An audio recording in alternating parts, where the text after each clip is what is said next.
Welcome to Youth Sports Mastery on the Daily Parks and Rec Show, hosted by Aaron Locks and sponsored by National Academy of Athletics. Join us live every Thursday at 1:30 p.m. Eastern Standard Time as Aaron sits down with coaches, recreation professionals, and industry leaders to discuss youth sports, athlete development, coaching excellence, and the positive impact sports have on young people and communities. Tune in for expert insights, inspiring stories, and practical strategies to help young athletes succeed. In this episode, Aaron Locks talks with Brandon Hamann, Aquatics Supervisor for the City of Santa Rosa, about how youth sports and recreation help build confident kids, stronger communities, and lifelong leaders. We're coming to you live from Santa Rosa in the wonderful offices here, the Youth Sports Mastery Show. I'm fired up today to get the guest, Brandon, which we'll do an intro in a second. Just the fact that we've known each other for little time, it's going to be a really fun conversation. And the fact that we are literally in the same city, which is rare because half the time I'm traveling through the country and half the time I'm interviewing people from all over the place. But welcome to the Youth Sports Mastery. Today we're going to be talking everything youth sports. We know how important it is for kids to be playing sports, and today we're really lucky to have Brandon join us. So before we dig in and get to Brandon, do me a favor, let's roll the spots, let me know what's going on, and then we can dig back in just a minute. We'll see you in a second.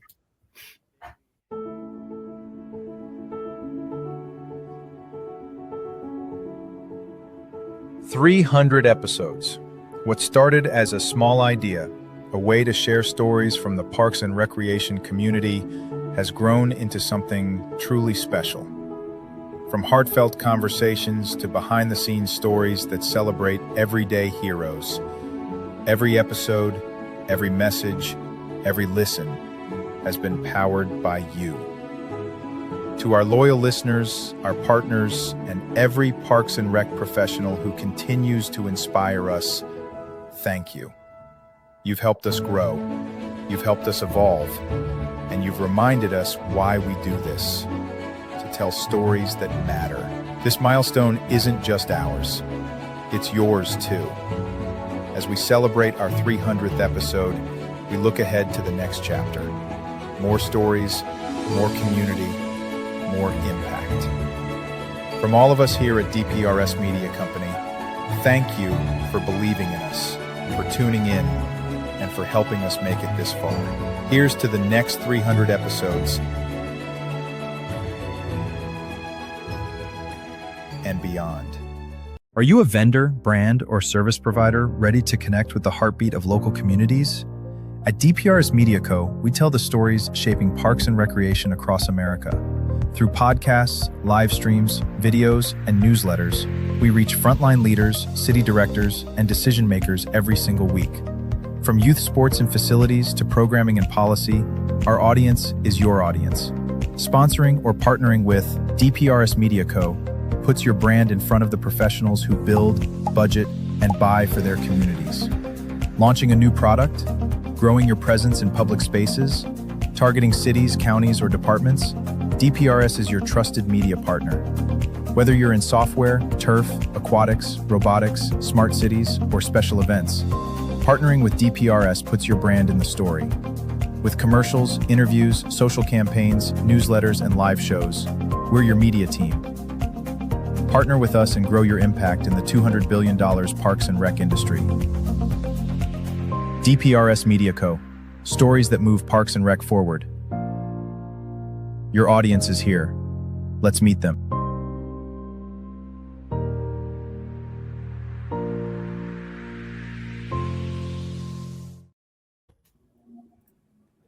Welcome back, everybody.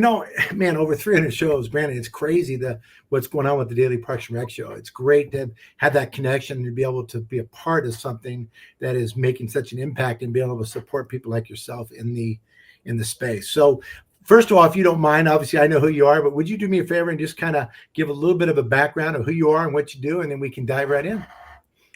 Sure, that sounds great, Aaron. Thank you. My name is Brandon Hamann, and I grew up here in Sebastopol, which is right next door to Santa Rosa in California. I grew up in Sebastopol playing sports through the 80s. Lots of soccer in the 80s coming into Sebastopol. We had Sonoma County Parks opened up Regal Ranch when I was very young. That was something very new, a complex with soccer fields on it. So got that cool opportunity to play out at Regal a lot when I was younger. I played baseball down at Laguna in Sebastopol. And at Ives Park, a lot of baseball. Church ball in the 90s or at the Mormon church with my dad and lots of family friends, lots of church ball. I went to El Molino High School, and while I was at El Molino, I played football. I ran track, or basically 300 high hurdles and pole vaulting. And then I also wrestled. And I wrestled all 4 years, and wrestling is probably the sport I latched onto the most. When I was going to Sacramento State, I was an intramural supervisor. So I got the really neat opportunity of working with fraternities, sororities. I ran a lot of the leagues. I created the first disc golf. Okay, there you go. Sac State on campus. Right on. With just a roll of yellow duct tape and a campus mat. That's the way to do it. That sounds pretty cool. So the fact that you're a true rec professional, you're a rec pro, which is, we talk a lot about that. And I love the fact that, we met way back in the day when my family was playing in softball leagues in Santa Rosa, and being connected and all that, and then watching you go through with your son playing and all that. But I want to stay with little Brandon for a minute, because I always think it's funny to me, when you were coming up, do you have mentors that you can remember when you were a kid? Let's stick to the sports side, like coaches and whatnot. Give me a little bit of taste of that. I know for me, I've had amazing coaches, obviously Coach Wooden and Riley and those guys, but even Coach Islis and Racines and Chavez and the guys when I was a kid that taught us those life lessons as we came up. But talk about your mentorship and your introduction, because you were in Parks and Rec before you knew you were in Parks and Rec, right? When you were a kid. Yeah,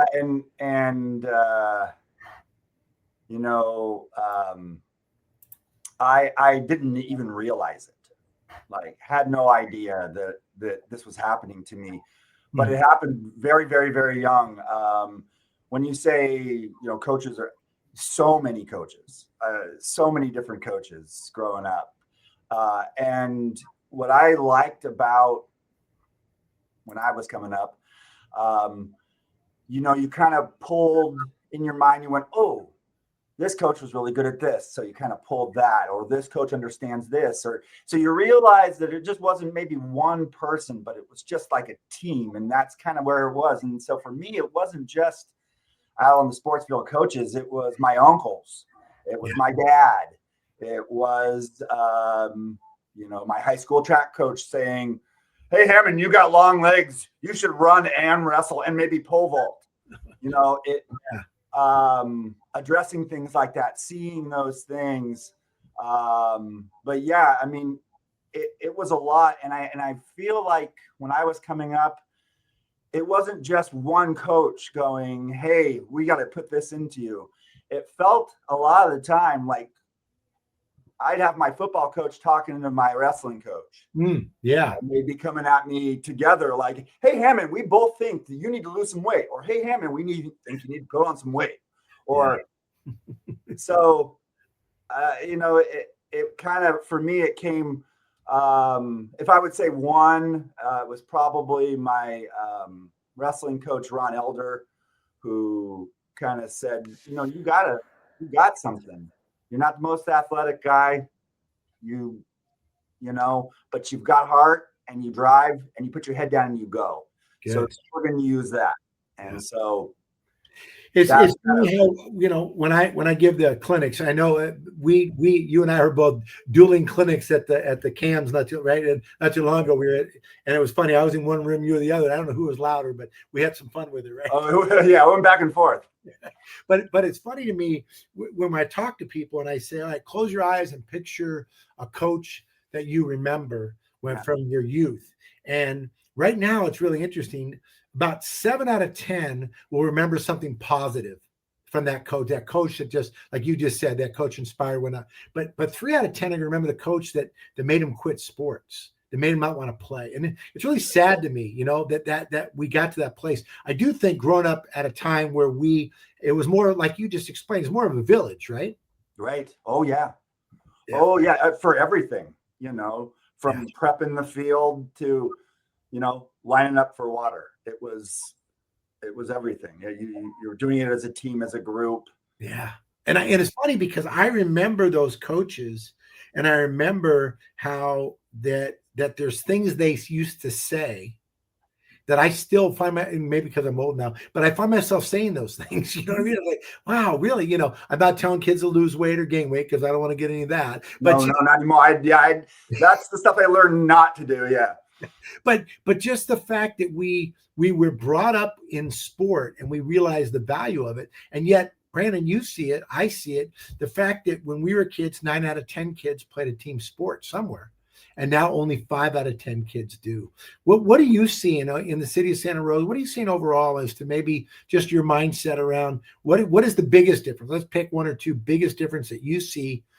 Is it the kids? Is it the parents? Is it the sports? Is it the offering? Is it club? Like, what do you think are maybe just a couple things off the top of your head? I know I'm kind of going off here a little bit, but just, man, yeah. What are you seeing?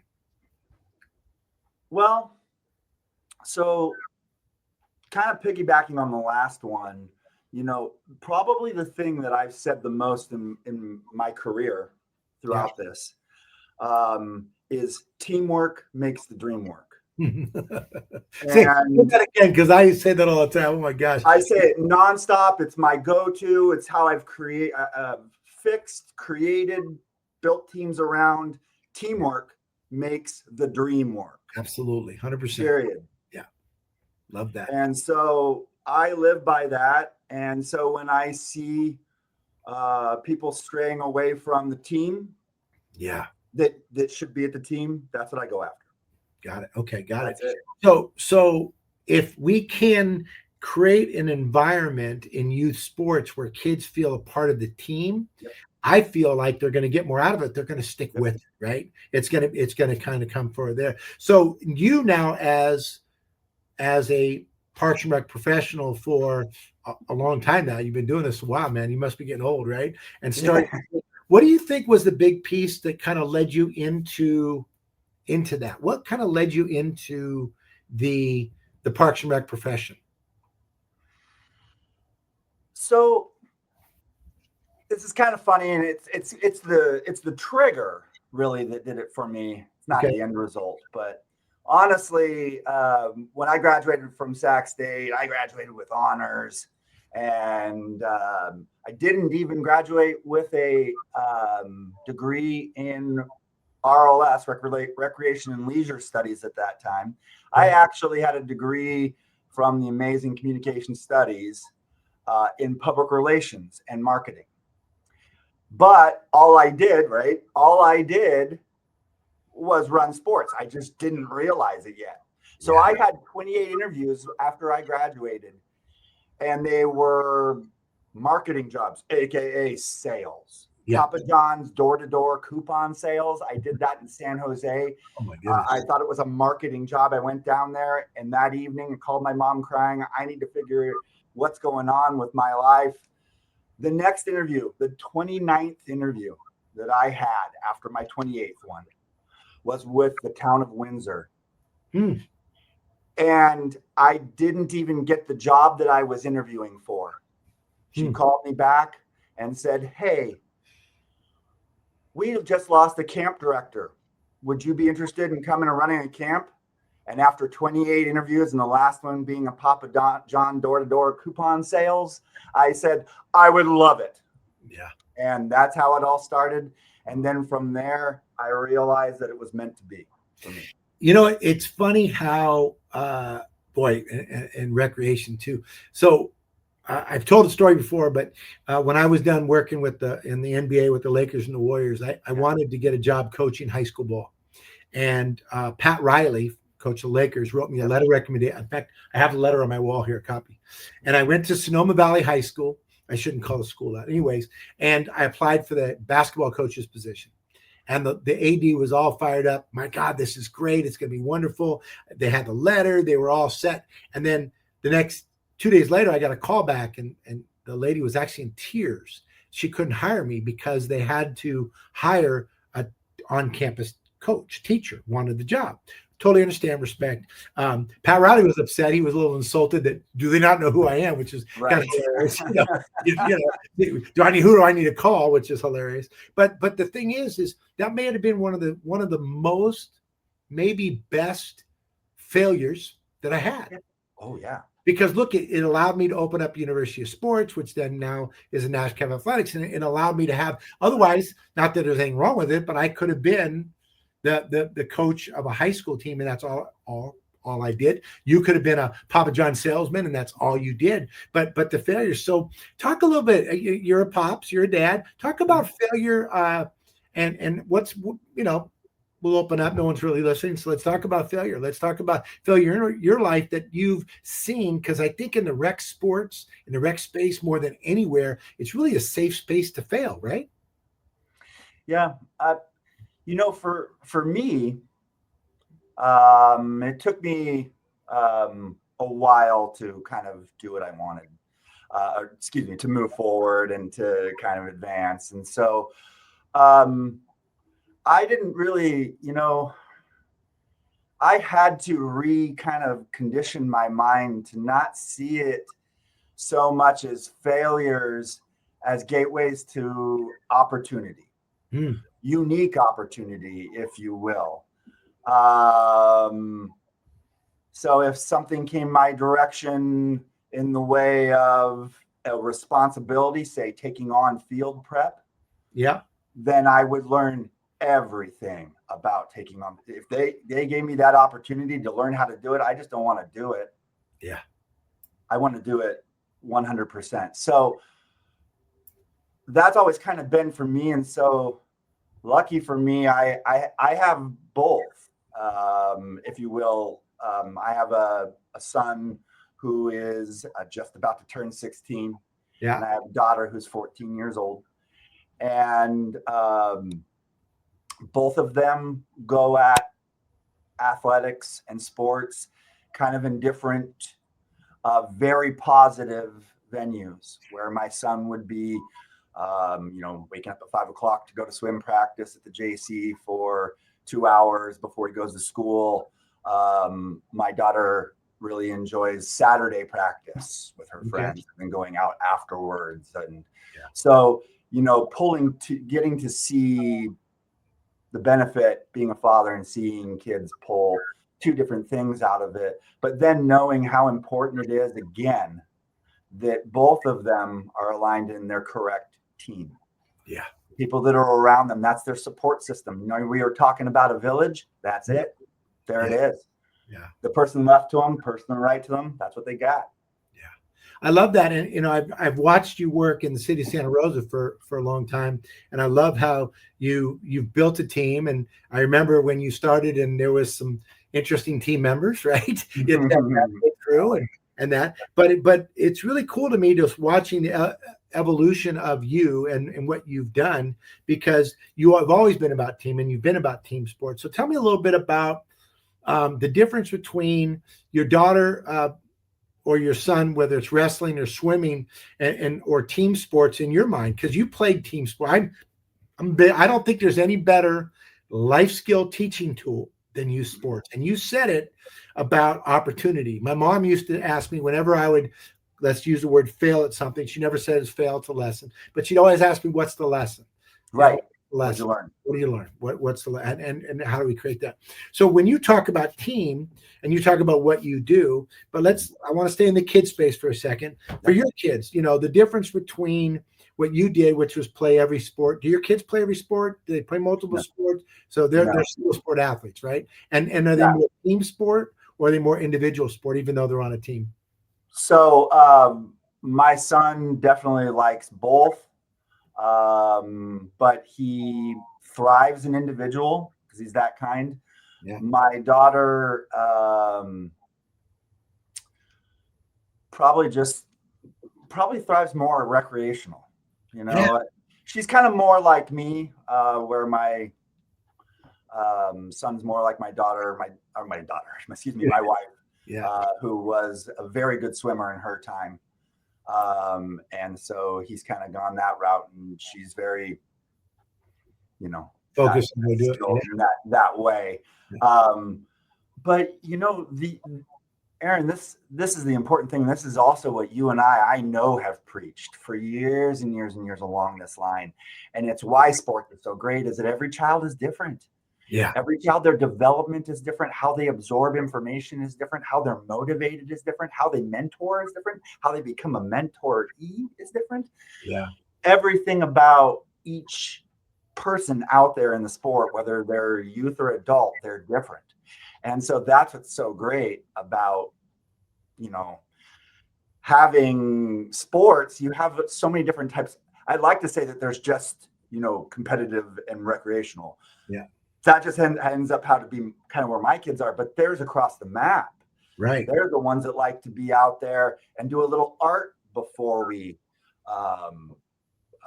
ultimate frisbee or whatever the case may be. So it's just so many different styles, and being able to see so many different styles, and in a community where there are so many different styles of play. Right. And I think it's so important too about getting different experience. What I love about rec, we've got a campaign coming out that says it's just rec. And I believe it's not just rec, it's recreation. It's amazing. Right. And I think that every child, if you got a youngster out there, get them involved in parks and recreation at a young age, let them play. It's a safe, fun environment. They're going to get all kinds of different experiences, you know. But for me, I also feel like playing for different coaches is important. If you play for the same coach the whole time, if your child plays the same thing, they're going to get the same experience from that one coach. Mm-hmm. Even if it's the same sport, play with a different team. Play where you're out of your comfort zone, and maybe you're not as good as the others, and you got to strive and work up, right? Or my other one that I always say all the time is parents want to move them up. No, let them have a year of being the big dog. Yeah. You know, let them have that year where they become the leader. Yes. Because they're the best on the team. Love that. That is going to do so much more for them than moving them forward with a bunch of kids where they're also rans again. Right. Yeah. Yeah. And you know what else about that? Because let's be honest, confidence is such a huge thing for kids. Right. And they say you get it or you don't. I don't know. It's got to be nurtured. Right. But my good friend, Dr. Michael Herbert, says all the time, he's like, my kids play down. Which is funny because you know what? They're kids, you're athletic enough and you could play at that level, but what's wrong with being the best? What's wrong if your kid gets a chance to be the leader and to learn to lead and be the team player that drives it up and gets to bring the ball up the court, or, you know, gets, instead of being the one that maybe touched the ball 1 out of every 20 times, they touch the ball 3 out of 5 times. That boosts them up. And I love the fact it translates it, not just what they do on the court, but also in the classroom, right? Right. It does. Oh, they are tied hand in hand. I can tell you stories on stories about how they benefit each other hand in hand. Yeah. I mean, if not anything, just getting the wiggles out so you can sit in a chair. That's why I played sports. Right. Yeah. Well, my mom brought me to the field and said, "There's your coach," and drove away because she was sick of me at 7 years old. She was like, "You go figure this thing out. I'm done." I didn't have a male role model at home, so she's like, "Yeah, try this on for size." You know? I had a mild experience, except my sister was standing next to me. Okay, there you go. Yeah, nice to have a support system, right? Yeah. Right. So Joe Montana, I did some work with him, you know, and he said, "Fail fast, fail forward." Like learn the lesson, make the adjustment, and then get out there and go do it. Right? I mean, that's what we talk about. And that's what I love about rec sports, because you get a chance. Like, I watched you when you run the programs, and kids get a chance. And if they fail, they get a chance to get right back up and get right back in and keep going. Right? Like, there's nothing, like, if you fall down, we're up. Here we go. Boom. Yeah. There's no time. There's no delay. No. Yeah. The minute you go, "What's wrong?" Yeah. Then you stop everything. You've given them what they need, what they really need, or what they wanted, and what they really need is they need that. Let's keep going. That motivation of up, boom, keep going. Yeah. I remember the first time getting hit playing football and that feeling, like really hit playing in football. Oh, really hit me too. Yeah. And my mama wasn't there, right? You know what I mean? If I No, look, I you know, told her about it later though. right. Yeah. But it's like, oh my gosh, like, right. That feeling. But I also remember looking back on it, what a feeling it was to take the hit. Empowerment. I'm okay. Yeah. I'm okay. Yeah. I can do this. Yeah. Yep. You know, as a rec professional, you've seen, I would imagine, because you've done adult sports all the way down to littles and virtually everything in between. Mm-hmm. Let's talk a little bit about how when you were programming in that and trying to balance it out. Our goal is to get as many kids possibly playing. Yeah. Right? And what I was noticing is that now it seems like kids, let's say soccer, whatever the sport, they play and the same thing, same sport year round. When you were programming it recreationally, what's your philosophy around that? Because I would be interested to see what your thoughts were. My thoughts are this: if you you're in love with that sport and you want to go club and move forward, that's great. But here's the thing: recreational sport, rec leagues, softball, rec league baseball, rec league soccer, rec leagues. Get out there, have fun, all these different sports. And then if you love it, not that you're good, but if you love it, then you will go that direction that you want to go. If you want it to be your sport, then it's your sport. But realistically, from about, let's say, from coming up till about 8th grade, yeah, I don't think that any of us can go, that's my sport yet. Right. Why not get out and try it? Because like for me, I thought my sport was football. No, my sport's actually wrestling. Yeah. So now I love football. Yes. More than anything. Yeah. But it takes time to get there. So in the rec space, one of the things that I think is important is that we in the rec space, the recreational leaders, do your best to maximize your facilities, yes. but variety. Yes. Right. I remember you had your T-ball, your little league program going on, then you had your soccer program, you have your basketball program, and you like you have seasons, right? And they all fed into each other. Right. And they're all marketed one after the other. Right. And you grab those same kids, mm-hmm. right? And that's what's sad to me now, because in California, the soccer and the basketball seasons are lined up, which is frustrating because those are the same athletes, and those kids would probably play 2 different sports and really have a chance for their bodies and have a ton of fun with that. Instead, not to mention their mind, because psychology of being able to take a break, even if that's your favorite sport, do something different and develop different skill sets, right? And make different friends. It sounds like your daughter loves, like my daughter, Mia, loved playing sports. A lot of it was the social side, right?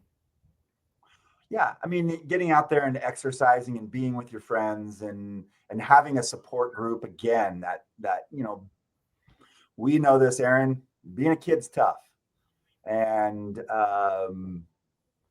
having just one friend on that team that after school, you go and you, let's say, hop in the water and you're swimming and you have the opportunity to say hi to that friend and everything kind of feels right. Right. It just takes one person. Some people, like me when I was younger, I always loved every single one of the people on my team because, they might be a weirdo, but there are a weirdo. I love that. And again, it's going back to that takes a village. And some of my best friends, when I was on teams that I wasn't the best athlete, they were the better athletes, and I aspired to be like them and learn from them. Yeah. And there's others where I was the leader on the team, and you're reaching back and you're lifting up. And I really think it's such a valuable skill set that kids get from being in the rec space, because while winning is important, don't get me wrong, I'm looking you dead in the eye. I'm competitive. Winning is important. Me too. But it's not the most important, right? No. Yeah. Giving the sometimes a win is not a win. Yeah, give me more. Give me more on that. Like they won the game, but they didn't play their best. That's one of them. The other thing for me is that winning, sometimes a win might come from not winning the game. Right. What did you get? Well, again, what's the lesson, right? So the lesson there is exactly that. Sometimes I have seen and gone, oh God, I hope we don't pull this out. I hope we don't pull this out. I really do. Like, I don't want to say that. I don't want to be negative, but we have no business, right, the way we played, winning this. right. And the value we lost. Okay, now there we go. Yeah, because the valuable lesson you're going to learn off the pitch is so valuable as a coach to get them where we want them to go. All right, look, we're running up. We're gonna take a quick break here. When we come back, we're going to talk a little bit more about some of the changes we've seen, but also getting into the Parks and Rec component in terms of core values and principles that we want kids to learn. We're going to play a little ping pong with that. I think it'll be fun. So let's roll those spots, and we'll see you on the other side. At DPRS Media Co., we don't just create content, we elevate community through storytelling. Now, we're proud to introduce the newest addition to the family. Welcome to Youth Sports Mastery, the podcast where champions are shaped, not just on the field, but in life. Hosted by National Academy of Athletics founder Aaron Locks.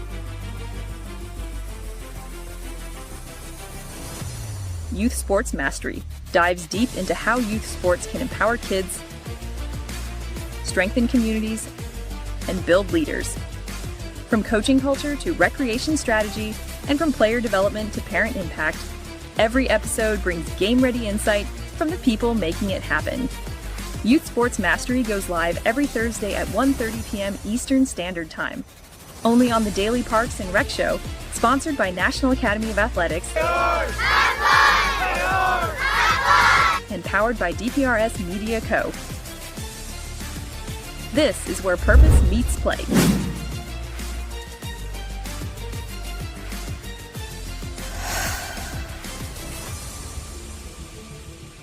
Are you ready to lead the next generation of Parks and Rec?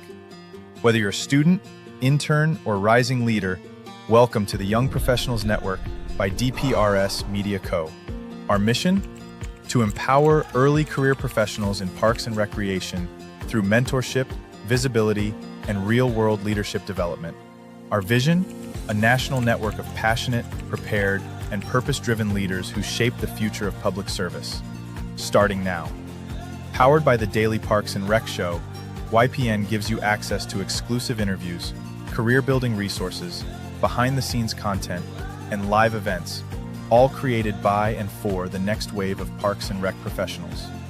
Learn from seasoned directors, build your brand, get involved with national conversations that matter. Whether you're in youth sports, facilities, programming, or policy, YPN is your launchpad. Young Professionals Network, your career, your community, your story.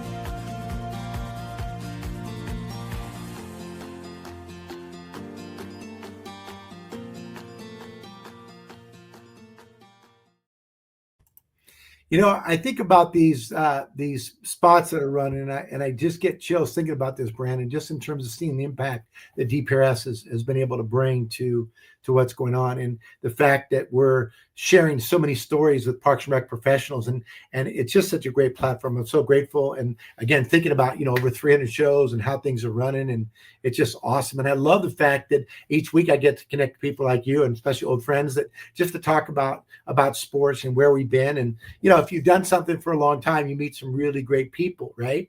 Yeah. So let's talk a little bit about kind of where the core values, right? I'd love to play a little ping pong. We'll try something. I'm going to give one core value that I want kids to learn from playing recreational sports. They can learn it at a high level, don't get me wrong, but I think resiliency, is one thing they can learn. Resiliency in the sense, like we talked a little bit, whether they fail and they can get themselves back up. Resiliency is one. Give me one that you think that would be good for them to learn. Respect.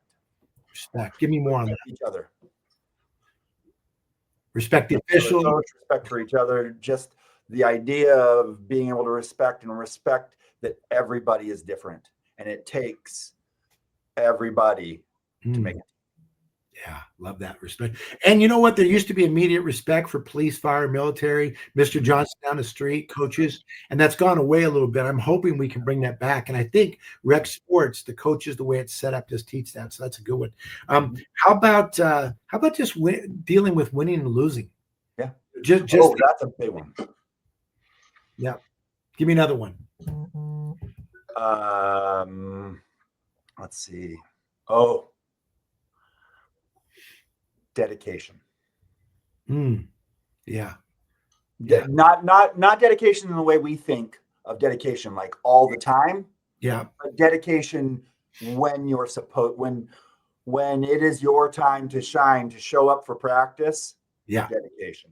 Yeah. Learning that. Yeah. Yeah. Right. And show up on time. Because that also, dedication also shows the respect. If you're Right. there and you're dedicated to be there, you're there for yourself and your team. Yeah.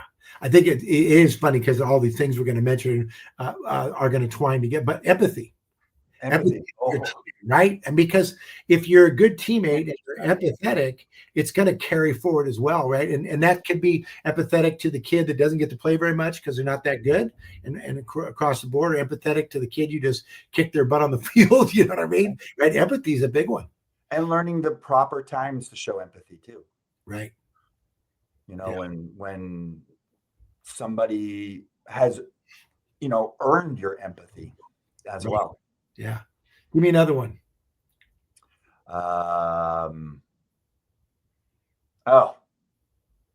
Confidence. It's funny, the confidence. Yeah, man, right? Confidence. And it's such an important skill. And kids, especially since the pandemic, have been allowed to kind of get behind the mask, get behind the screen and not engage. So having the confidence to go in and communicate with people and stuff is right. Yeah. Right. And a lot of them lost, like I was telling my guards during that time, a lot of them lost their best social communicator, their best tool. Yeah. Their smile. Your smile. Yeah. They lost that. Yeah. And that's a huge one. Having you don't have that confidence builder because when you smile and somebody smiles back at you, oh my gosh, we're good. Right. The human connection, for God's sake. Human connection. Yeah.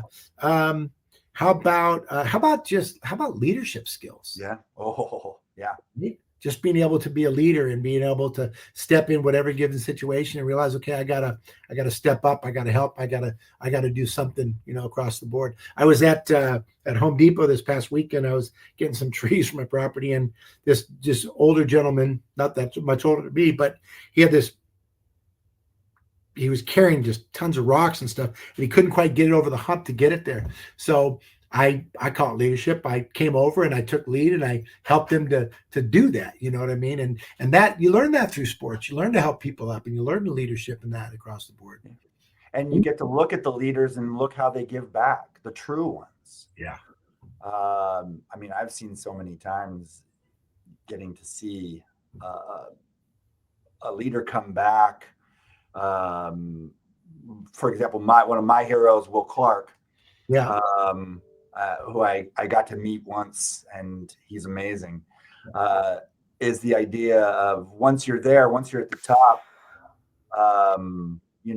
back and coach, give what you got back to them, support the community, do great things for autism and for stuff for research, get to that part, and then you can make a difference because you establish yourself. And it's not just at the professional level too. We see it all the time with the high school coaches. They're all done every day.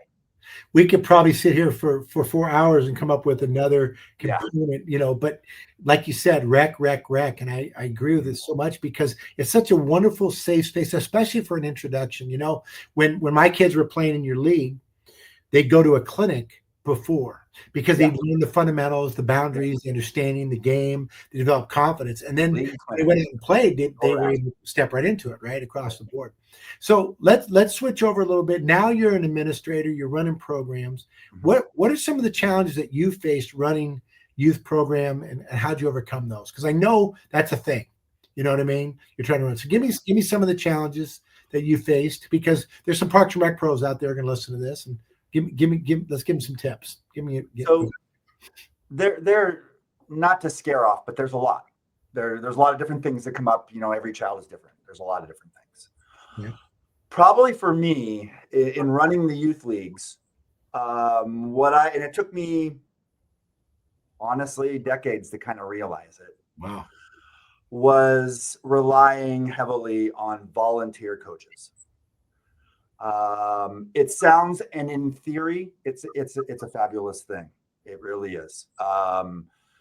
The hard part about it is that it's really hard to, I don't want to say demand, but kind of hope for a level of commitment. So what I realized, just not to waste a lot of time with it, is that for that level of that young, the volunteer coach could make or break the team. They could either like it or not like it based on that.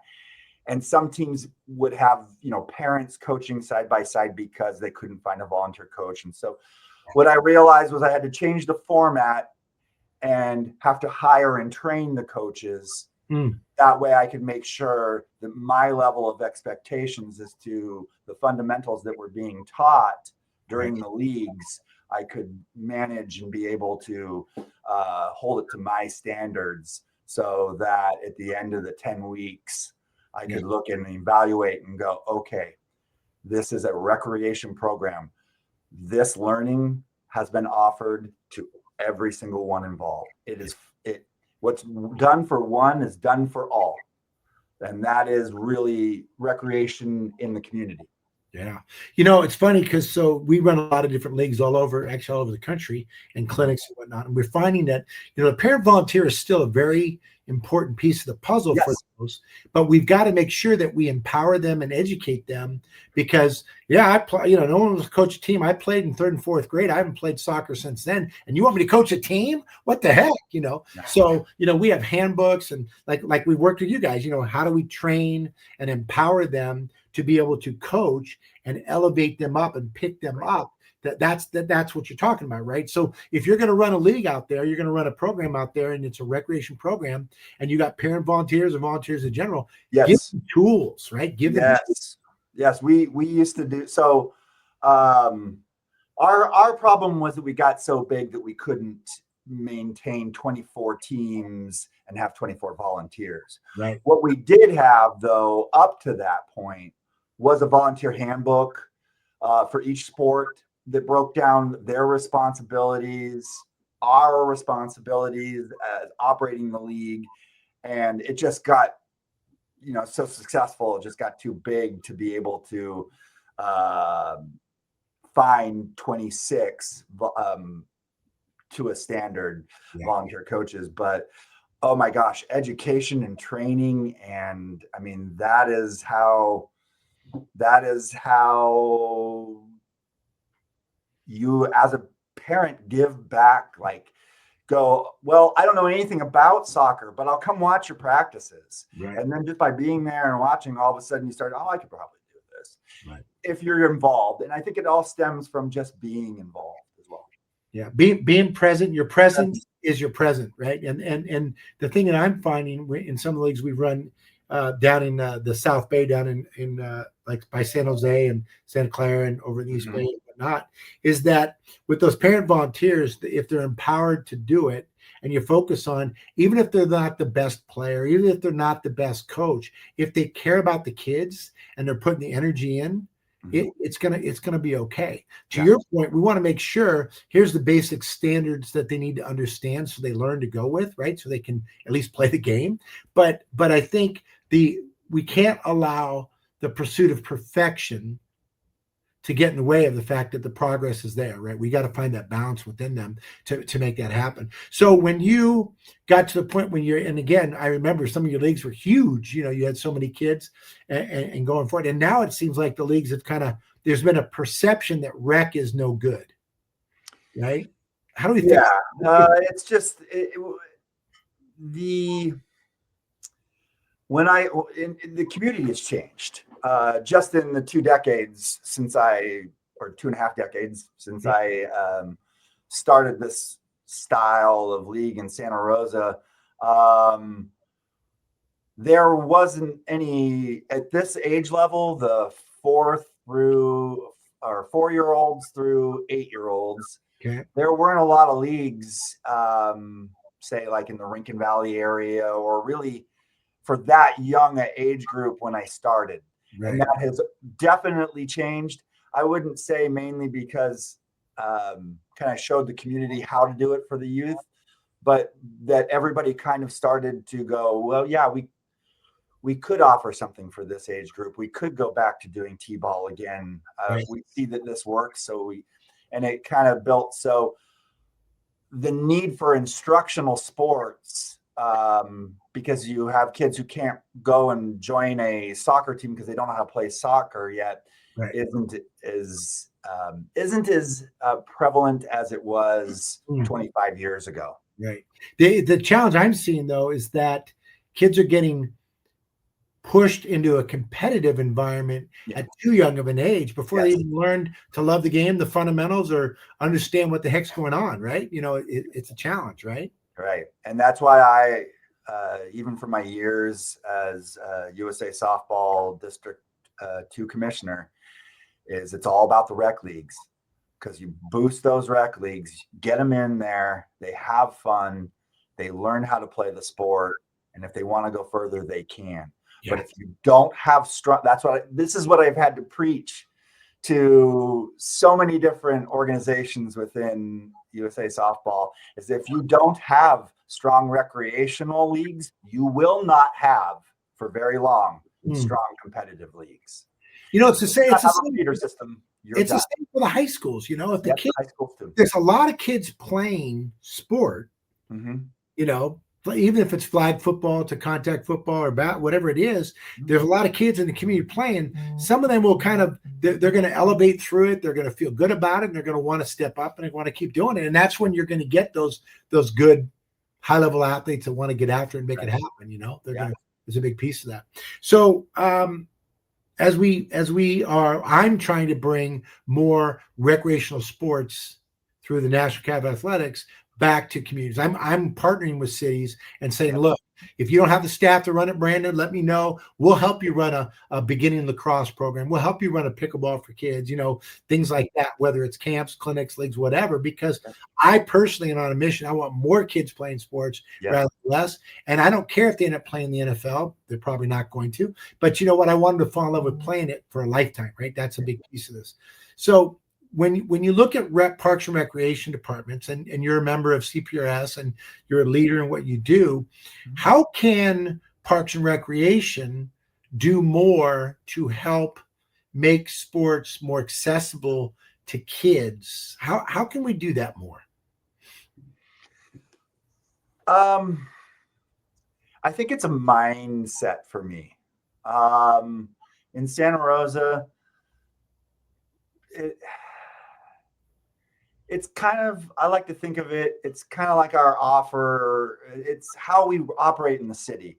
What's done or offered to one must be to all in the community. So with that idea of having some equity out there and offer it to everybody, offer it to all the different communities. Don't focus on one community thinking that they might be the one that needs this service or needs this sport or needs whatever this is.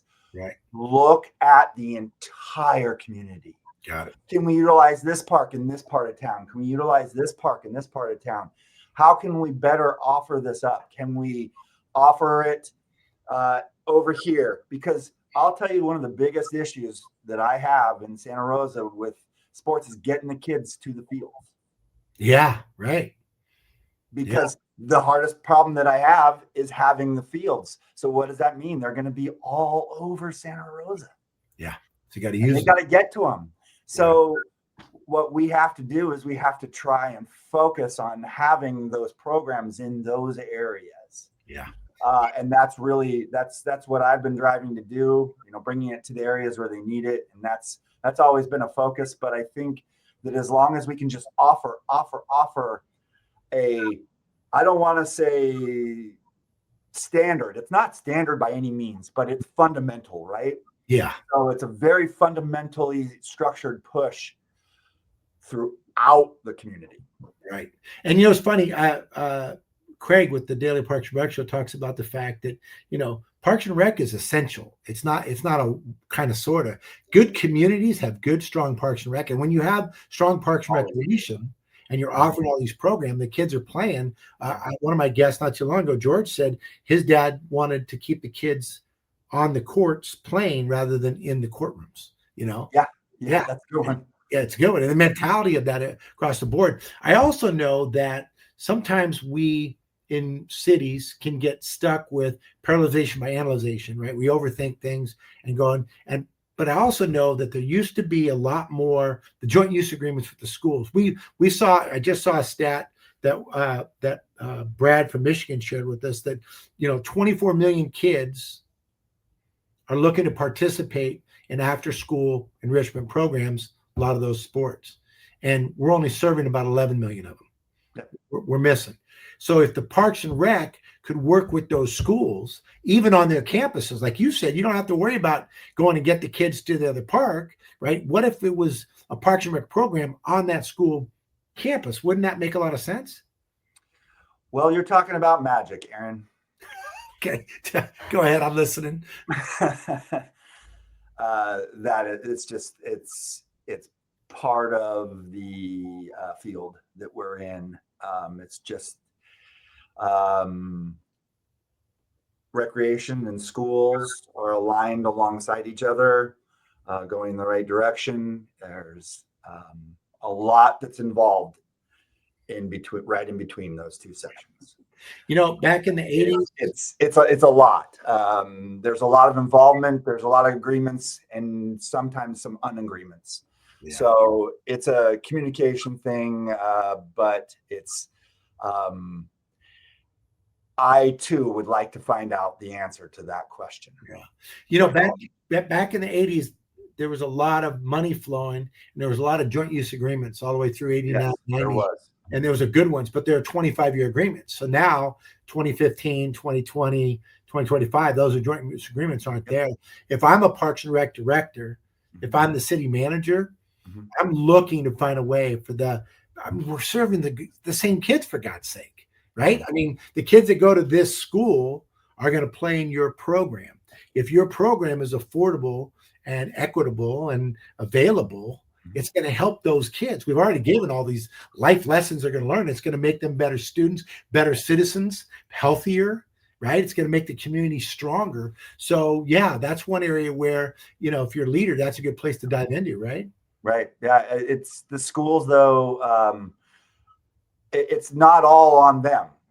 It's back and forth. It's both. And we're talking about here in Santa Rosa, I've only been privy to it for 25 years. But 55, like for example, Ridgeway Swim Center, we've had an agreement with the school to operate it since 1956. Wow. So, and it's working, right? I mean, I'm sure there's blips and bleams and that whatever, but I feel, what do they say? Give and take always, like every good relationship is. Yeah, but this guy told me, I think it's called teamwork makes the dream work, right? No, that guy. Imagine if government and cities would work together, what could happen, right? And it takes a village as we started down the process. All right, let's talk about competition for a second. Yeah.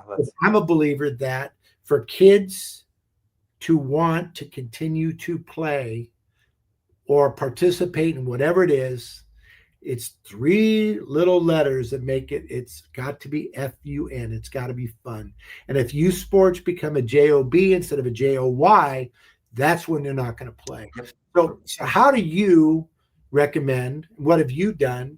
And let's talk, for the Parks and Rec pros out there about balancing competition with fun, inclusion, skill building, kind of all those things. How do you recommend that the communities, that those that are bringing that forward, how do you recommend that balance? Exactly that, a balance. Focusing on the mixture. Being able to tie it all in together, tying in the recreation with the competitive, being able to show the importance of having both, not just having it in your community, but having it as an athlete, being able to get both of those things. And I've often said it. in the recreation side, you learn the things that can take you further in the competitive side. Like one of the things that I always kind of weirdly thought have taken me further are things like reffing or officiating the sport, Amen. keeping score for that sport, prepping a field, aerating a soccer field, mowing one, lining one. Oh my gosh, what you could learn lining a soccer field and go, wow, that's a lot of space. I could hide out in this corner. No one would know I'm here. Yeah.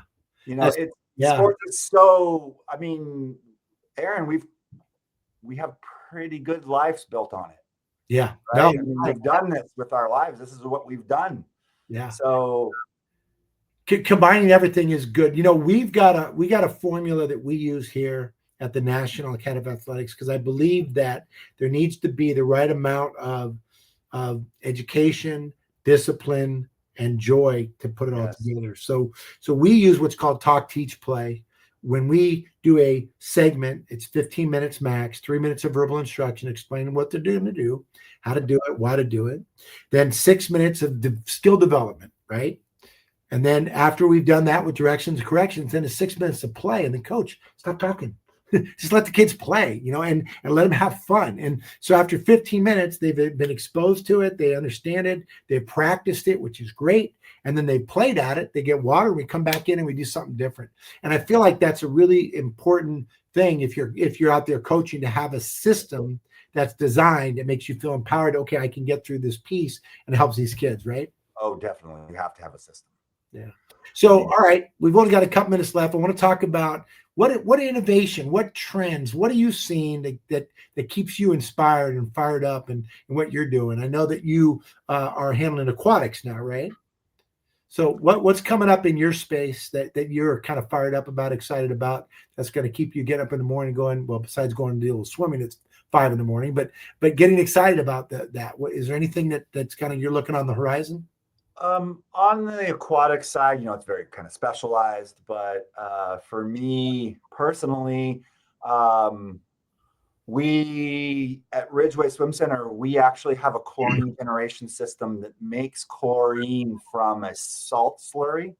And so it's less tannins in your chlorine, so it's not as strong of a smell, and definitely better for the environment. Definitely a lot of cost savings for large agencies. So in aquatics, that is a big one for me. We have one at Ridgeway, like I said, and I'm fighting tooth and nail to get one at Ridgeway at Finley, because the cost of chlorine keeps going up. Yeah. But as for sports itself, for me, I think realistically, one of the biggest game changers for me is LED lighting. LED lighting has changed the ability to have certain LED lightings, like say Musco control and things like that, where you can set your lights online from pretty much anywhere and it's set to go. And then the amount of electricity that's being used is minimal. The light is a different kind of bright, right? For safety reasons, especially for playing at night. It especially gets kind of foggy out some of our fields. Yeah. And so those lights really work. I have them here at the pool, and I love LED lighting. And then the last one for me would be the development and personal protection, football pads, and the use of the soft helmet for flag football. I find that very interesting with years of like CDC heads up protocol. Yeah. That really interests me. I see that going further, and I also see flag football going into the future, not just the Olympics, but moving forward as a sport for all. Yeah, I'm loving seeing the girls, girls high school flag football. So yeah, Annalie right now. Yep. Yeah, get them competing. So all right, give me a 30-second tip if you're out there and you're a Parks and Rec professional. How do they last in what you're doing? Not only last in the space, but also last with the enthusiasm like you got that you bring to what you do. Without a doubt, roll up your sleeves and do it. The best way to be a supervisor, the best way to be a mentor to the community, and to just show the community your willingness and what your standard is. Get out there, roll up your sleeves, do the work with them, whether it's guarding a pool or coaching a practice or going to a game and watching somebody play. Get out there, show them that you support them because you're there. Awesome. Love it. Yeah. Your presence is your present, right? I love that. Yep. Hey, I appreciate you coming on today really much. If someone wants to reach out to you and connect with you, what's the best way for them to connect with you, Brandon? Best way is to probably email me at bhamann@srcity.org. That's BHAMANN@srcity.org. Man, I appreciate your passion, your friendship, and support over the years. Excited to get a chance to speak with you, and one of the next conferences coming up will be a lot of fun. For those of you that joined us today, thank you for your time, your interest, and your passion in helping kids live better lives through sports. Each week on the Youth Sports Master, we talk about helping kids to play hard and have fun, and hopefully you have an amazing rest of your day, and life is good. We'll talk to you soon. Thanks, everybody. Be well. Thanks, guys. Roll them out. Thanks for having me. Behind every thriving park, every safe playground, every event-ready field, there's a team working before sunrise and long after sunset. This is Facility Maintenance, the only show created for and by the unsung heroes of parks and recreation. Brought to you by DPRS Media Co., where real work gets real recognition. From restrooms to rec centers, HVAC to turf tech, we go beyond the job site into the heart of operations that keep our communities moving. Our mission? To elevate maintenance teams through stories, solutions, and shared experience. Our vision? A world where every facility crew is seen, valued, and fully supported. Each episode features operators, innovators, and leaders, sharing tools, tech, and tactics that make the impossible look easy. Facility maintenance isn't just a job, it's purpose, it's passion, and now it's a show. Facility Maintenance, where tools meet purpose, where work becomes legacy. Are you ready to lead the next generation of Parks and Rec? Whether you're a student, intern, or rising leader, welcome to the Young Professionals Network by DPRS Media Co. Our mission? To empower early career professionals in parks and recreation through mentorship, visibility, and real-world leadership development. Our vision? A national network of passionate, prepared, and purpose-driven leaders who shape the future of public service. Starting now. Powered by the Daily Parks and Rec Show, YPN gives you access to exclusive interviews, career-building resources, behind-the-scenes content, and live events, all created by and for the next wave of Parks and Rec professionals. Learn from seasoned directors, build your brand, get involved with national conversations that matter. Whether you're in youth sports, facilities, programming, or policy, YPN is your launchpad. Young Professionals Network, your career, your community, your story.